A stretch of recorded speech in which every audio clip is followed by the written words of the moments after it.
Bonjour tout le monde et aujourd'hui on va parler de Darwin Incident qui est le nouveau manga de chez Big Kana qui fait parler de lui. Ça a été récompensé au Taisho Award l'année passée comme Freerun que vous avez peut-être déjà vu ou lu de chez Kiun. Mais Darwin Incident, de quoi ça parle? On en parle tout de suite.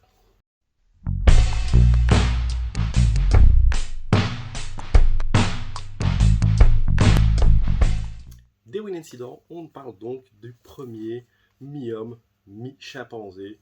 Donc il y a des activistes en fait un jour qui vont débarquer euh, dans un laboratoire où on faisait des expériences sur les animaux évidemment, et ils vont trouver une jeune chimpanzé qui va mettre au monde un enfant, enfin un bébé du coup, mais elle va perdre trop de sang, etc. Elle va mourir, donc ils l'emmènent dans un laboratoire médicinal. Et là-bas, ils vont la faire accoucher et lui sauver la vie, sauf qu'en fait, ce n'est pas un chimpanzé normal qui sort, c'est un bébé mi-humain, donc mi-homme, mi-chimpanzé. Et on va retrouver donc notre personnage ici, qui se fait appeler Charlie, enfin qu'on va appeler Charlie, il va se faire adopter et il va vivre par l'humanité. Ça c'est le plot de départ. Ensuite l'histoire commence vraiment quand Charlie va rejoindre le lycée, sauf qu'au moment où il arrive au lycée, forcément, beaucoup de monde se pose des questions sur lui.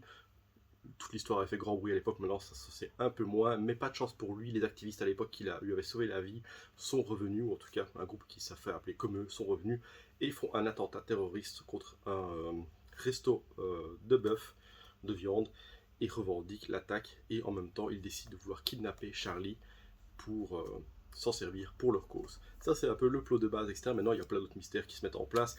Il y a Charlie en lui-même, sa façon dont il évolue, dont il pense, etc. Parce qu'il est beaucoup plus fort, beaucoup plus rapide et visiblement beaucoup plus intelligent que la plupart des humains normaux, et forcément que les chimpanzés. Il y a aussi le professeur, parce qu'il y avait un professeur, donc un scientifique, qui a fait l'expérience sur sa mère et qui a créé en fait Charlie, qui est son père biologique, qui a disparu et qu'on recherche tout le temps.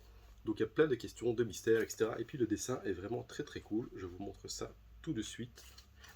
Et hop. Regardez ça, vraiment le dessin est vraiment très sympa. Je le trouve très très beau, très bien travaillé.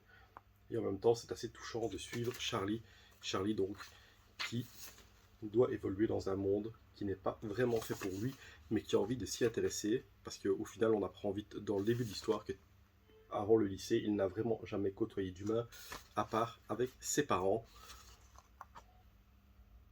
Donc moi j'ai lu le tome 1, j'ai vraiment bien aimé et j'ai hâte de lire le tome 2 parce que ça pose bien les bases, etc. Maintenant, ça pose les bases, le suspense, l'intrigue, mais on a envie d'en voir plus, on a envie de voir vraiment vers où ça va aller, vers quelle direction ça va prendre, est-ce qu'on va avoir des réponses rapides ou pas.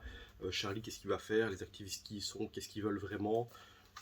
Plein de questions qui sont évidemment sans réponse, mais qui donneront réponse dans le tome 2, 3 et 4, j'espère. Mais franchement, pour moi, c'est une très très bonne découverte. Le dessin est agréable à lire. L'histoire, on s'y prend très vite. Et puis, ça pose pas mal de questions sur l'humanité, sur le monde d'aujourd'hui, etc. Je trouve qu'on se pose pas mal de questions donc, sur l'environnement, sur l'écologie, sur le bien-être animal, etc. Tout ça, c'est traité dedans. Et en plus, on voit un peu des deux côtés. On voit le point de vue de certains végans activistes, plus des omnivores, carnivores, etc. Des gens qui sont pour, qui sont contre, donc ça peut, c'est pas pro l'un ou pro l'autre, c'est ça qui est assez cool. On a plusieurs visions des choses et c'est assez intéressant dans le monde d'aujourd'hui. Donc voilà, pour moi, Darwin Incident, c'est un grand oui. J'ai hâte de lire le tome 2 et de voir qu'est-ce que l'intrigue nous réserve. Dites-moi en commentaire si vous l'avez lu, si vous avez craqué pour ce manga. Et on se retrouve tous très bientôt pour d'autres reviews.